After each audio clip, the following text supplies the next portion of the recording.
Hello everyone. Today we are with Christian from Power BI team focusing on Power BI enterprises, and we have lots of interesting things to talk about: aggregations, incremental load, XMLA endpoint, all of those enterprise features that are coming into Power BI. So let's check it out.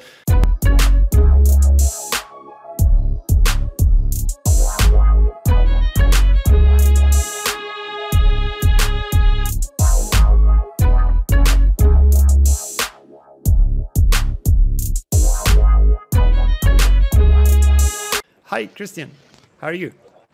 Hi, Reza. Very well indeed. How are you? Good, good.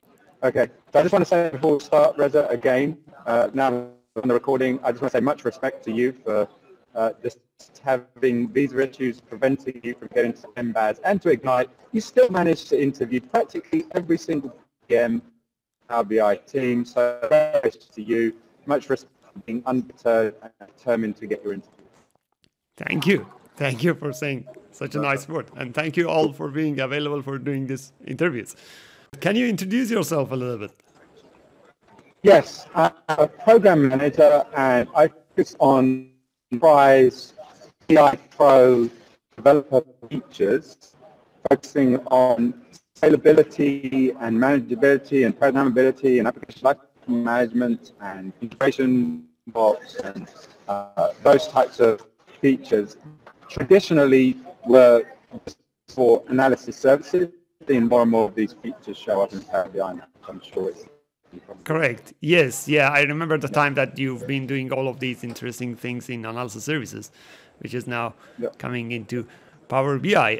So that's a really good starting point to talk about. So we have seen a lot of announcements, especially your awesome demos in Ignite about all these features. Let's start with XMLA endpoint, which is really big feature.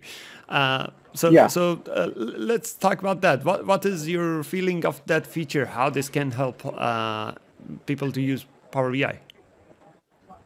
Okay, so XMLA endpoints, people realize how big a feature XMLA endpoints is. The client tool, community tool, management tool, scripting, programmability, all of these interfaces to analysis services use the XMLA protocol, which, by the way, was with SQL Server Analysis Services 2005 for multi-dimensional, is an industry standard used by companies, even not just Microsoft.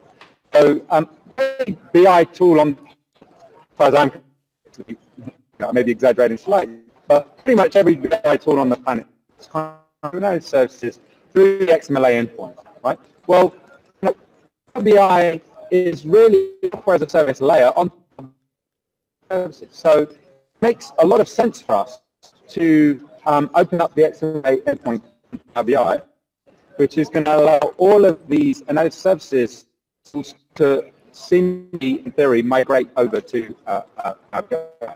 And so it's going to really bring the big analysis features to Power BI. And it's going to allow kind of lift and shift scenario from analysis services to Power BI. We're going to open it up initially just from premium. For technical reasons, we actually want to open up features like this on shared as well if we can. There are some technical reasons why we're going to do it in premium initially. But yeah, I mean, it's going to be a real, in terms of for people that are starting a project or existing Azure Analysis Services model or SQL Server Analysis Services models that are considering what is the use. If they have any integration requirements with Power BI, which, believe it or not, is common, they will be able to just use Power BI Premium and basically get analysis services functionality, XMLA endpoint, native into Power BI ecosystem with all of the sources and all of the aggregations and all of these that are only available in Power BI, integrations for all of those, and it will prevent customers from having to bridge the gap between the two products. We see a lot of users trying to do from Power BI Desktop to Azure Services, but there are some issues there. Not all the features in both the products. So it makes a lot of sense to just open points and put all these Power BI features into analyze services. But by the way, we're just opening up XMLA endpoints, which is going to bring the bulk of analyze service features to Power BI and provide that all-inclusive platform that works for both self-service and enterprise BI workflows. That's great. So this XMLA endpoint, it opens actually door to lots of things. Like we can have lots of third-party tools now that can talk with Power BI instance in Azure Analysis Services and can manage it, can monitor it. It opens a lot of possibilities, which is, I think, the intention that Power BI team also wants to give to the community as well, to have, let's say, more manageability on this tool, correct? Absolutely. Yep. The first won't have all of the features, but it will have SQL Server Management Studio and right, and it will have the scripting interfaces like Model scripting language, and we're hoping to get PowerShell commandlets working as well, and Tabular Object Model. So there are a lot of management tools as well as third-party management tools, and just processes that the customers have around automation of the deployments and automation of action management. All of these processes will be able to seamlessly just lift and shift to Premium. So the first will not SQL data tools, but we're actively working on to get SQL Server data tools working. Just like you used to back in the day, be able to have a SQL Server data tool, an analysis service project that would deploy to SQL Server services Tabular on premises, and it was a big deal that you could just put in the Azure Analysis Services and magically deploy to Azure Analysis Services. Any considerations there were things like directory versus Windows Active Directory.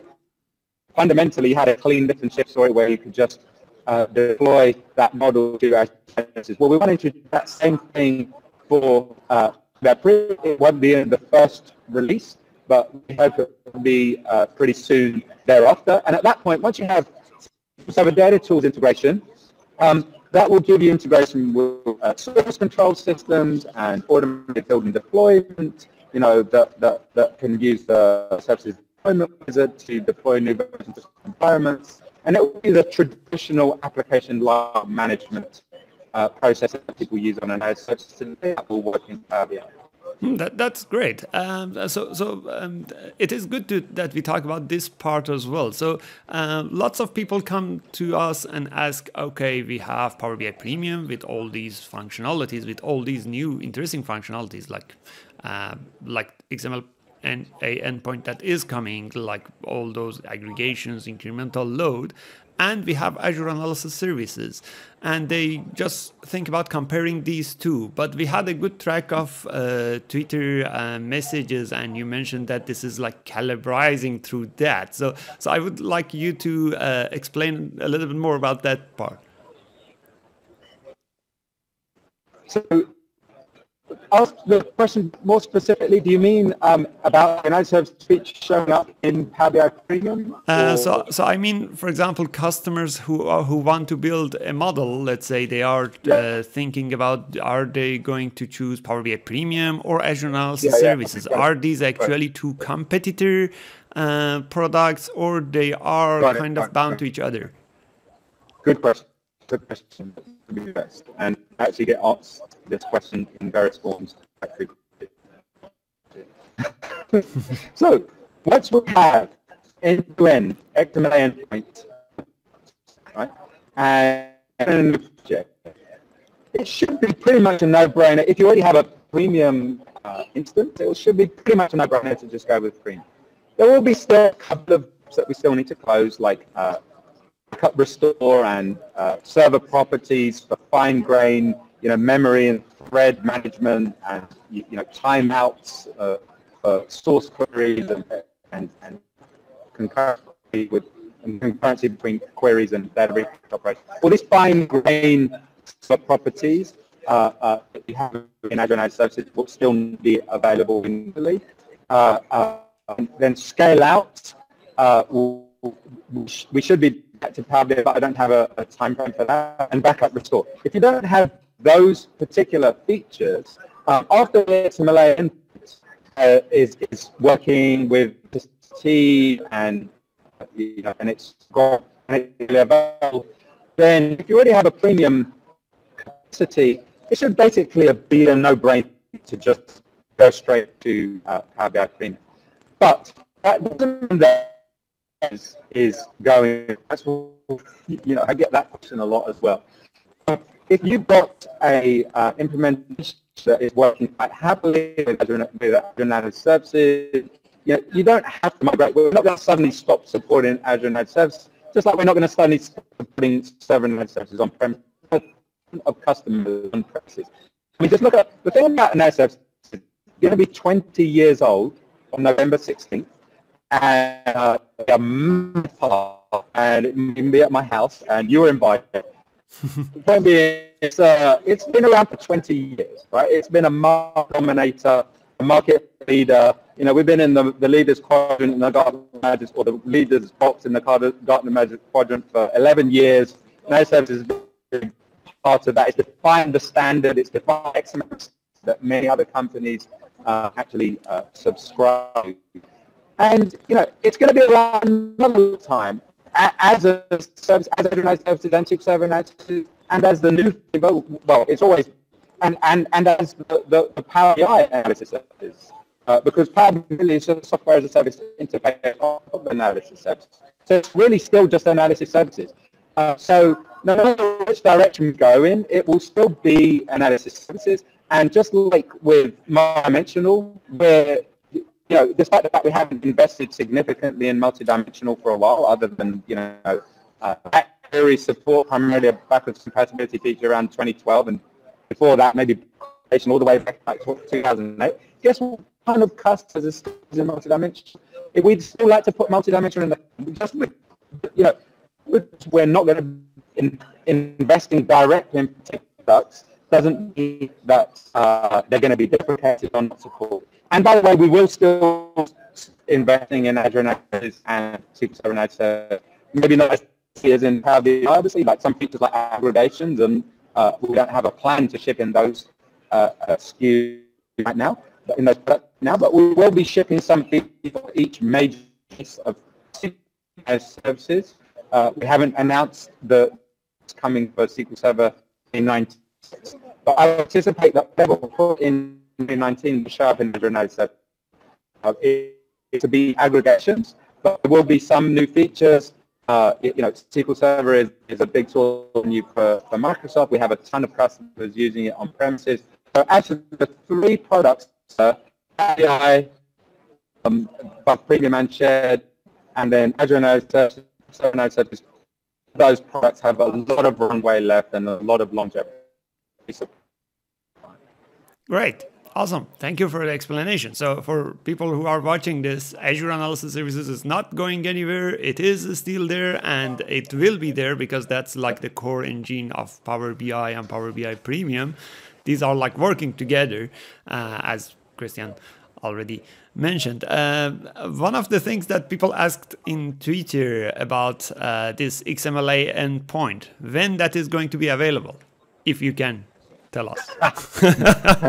Yeah, it's been burned before by committing to features. They're all coming next month. It's amazing.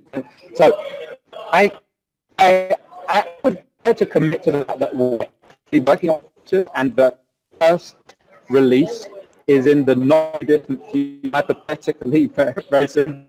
I've been burned before by committing to a specific date. But watch this space. I'm here at it. Connecting to Power BI from SQL Server Management Studio. From there, you can drive, but we're not very far away from releasing a Composite Model scripting language command. I had a look at the partition generator, incremental refresh. I refreshed historical partitions. I applied partition policies from SSMS. Pro is very, very close.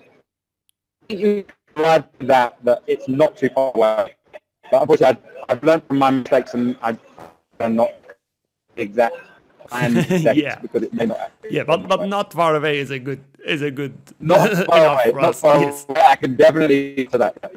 Yeah. Okay. Okay. That's good enough for us. So talking about all of these features, aggregations and incremental load are other interesting features in Power BI, and everyone saw actually your demo. It is going viral. Everyone know about that, like 1 trillion of rows, which is going clicky, Yeah. bumpy, which is quite. Thank you for bringing that up, Rez. I want to make sure that that is mentioned in every interview that I do nowadays. That is great, actually example. Can you tell us a little bit of internal of that? Not a session long explanation, of course, just a little bit of internal that how let's say a DAX query knows that it should hit the cache when there is an aggregation, and when there's no aggregation, it just grab the data from the direct query source. Absolutely. So yeah, I will just say that I will go onto that question specifically. I'll just say that the Business Applications Summit was absolutely insane this year. We had like, I think it was between 1,000 and 500 people in the grid. It was completely packed. There was over 100 people to get in. The energy levels were just off the chart. I've never seen anything like it. It was insane. And they're running over massive data, petabyte scale, trillions. The energy level was absolutely. If you're watching that recording, if you watch the in the room said that there, it doesn't really capture the room because the only microphone was the one I was wearing. The camera was focused just on the speaker. I wish there had been a camera actually on the audience. It would have been great, but not to worry. So yeah, it's a very exciting thing. It really is, a game changer. It enables interactive analysis over big data in a way that was physically impossible before. It's going to transform BI over big data. It's just like a huge feature, not in terms of the volumes of the data, but in terms of the milestone in history of analysis over big data. Yeah, and I've been watching that session online, and I've seen the applause of audience, even though they were quite far from your microphone. And it really didn't capture you had to really be there to understand. I mean, you could tell that I was pretty fired up, but actually I was feeding off the audience. The audience, I was just reciprocating. The audience was more fired up than me. It was absolutely insane in there. It was great. Yeah, and in terms of the specifics about how it works, when you got the concept, right, you have these large data. And by the way, you don't need a petabyte of data or a quarter byte, a trillion rows. You can just be in the range in the billions or even less. Time that you need, it's expensive, refresh these in-memory caches. You can probably benefit from aggregation, at least evaluate aggregation. So maybe if you Azure Analysis Services require one of the 100, 200, or 400 gigabyte SKUs, and there's a to generate your caches. And anyway, on that note, we've already announced publicly that we are planning on lifting the 10 gigabyte limit for Power BI Premium. We're working on commit to an exact date, but big feature or a big milestone for having Azure Analysis Services models lift and shift. But if you're in the range of a data set that is large enough that for whatever reason it becomes expensive to manage in terms of money, in terms of memory, in terms of management, in terms of time it takes to refresh, you trillion rows. Quite often benefit from aggregation. So just for those of the audience who don't know, the idea is that you define aggregation of the detail table. The detail table might have, say, 10 billion rows. You define an aggregation of it that so that queries that refer to the detail table get redirected to the aggregation table. And the aggregation table, if you think about it, if you do some by of the measure by key dimensions that you need to support your users, you could dramatically reduce the volume of the data. And what you can then do is, building on the Composite Models feature, is that the aggregate table, where just this like an hour ago. For the first time, I had the chance to really do it in detail, even more than the business application. So I definitely would recommend watching the an hour and 15 session recording that I just did. I really got into a lot of detail on this. So what you do is to define the aggregation. It's just an aggregation table, right? It's there's nothing special about the table. It's just another table. The reason we did it like this is so that it works well with externally defined aggregations. So you can, for example, prepare the aggregation table in your data house. You can use incremental load processes for your DLT, data load processes to make it cool. You can even use column store on the aggregation table and even leave it in direct query. So if you don't use any imports at all, you can have query models that actually perform much better than they used to. And you could have the data in Spark, or you can just perform the aggregation by the query that the aggregation table uses. So the fact that it's just another table gives you lots of architectural options. It's very flexible. You can even put incremental refresh on that page. You know, if you have, you wouldn't commonly have lots of aggregations. You would have, if you yourself having more than 3 or so, you'd probably just merge into one big aggregation tool, and then you might use incremental refresh to populate it. So, and then the aggregation table can, of course, using composite models be inputs, and the detail table be direct query. And the thing about it is that the queries are aggregated in some way, shape, or form. So you should get very high aggregation hit or cache hit rates, right? And then the queries that don't get caught by the aggregated cache can get redirected to the source if the detail table is direct query, and that, you know, you might get 90 to 95% cache rates because, like I said, queries are aggregated, and the ones that do get through are reduced significantly, so that's going to protect your concurrency limit in your data warehouse, for example. And it tends to be that the non-aggregated, to try to make sure that the non-aggregated do through to the source are more filtered and targeted. That's what the data warehouses and big data systems tend to do really well. So then you end up with a much more balanced architecture. You're using Power BI for what's really good, which aggregated big type queries, and you're using the rest of the big data system better at, which is the detail level queries or drill through type readings and things like that. So it really opens up this much more balanced architecture than we had before.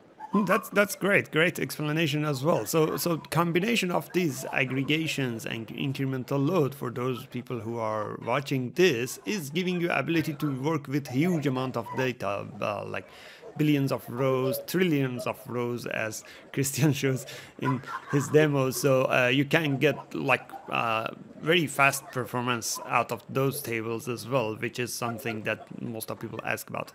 Okay, that was awesome. Thank you, Christian. Do you have any last word for audience? Only just that, you know, thank you to everyone for you know, providing feedback to Power BI. You know, I feel very at home presenting with this. You know, truly, I visualize you guys blowing your users' minds with massive amounts of data, push boundaries beyond what was done before. You know, yeah, truly great, a vibrant community in Microsoft BI. So thank you to all of the viewers participating. Thank you. So everyone, as you are watching, Christian and all other PMs of Power BI team are appreciating you giving us feedbacks about what your experience is. So please continue giving us that feedback. Awesome. Thank you, Christian, for your time attending to this from live expo floor, which is great. I don't take that much of your time. Hope you enjoy the rest of your day. Thank you so much.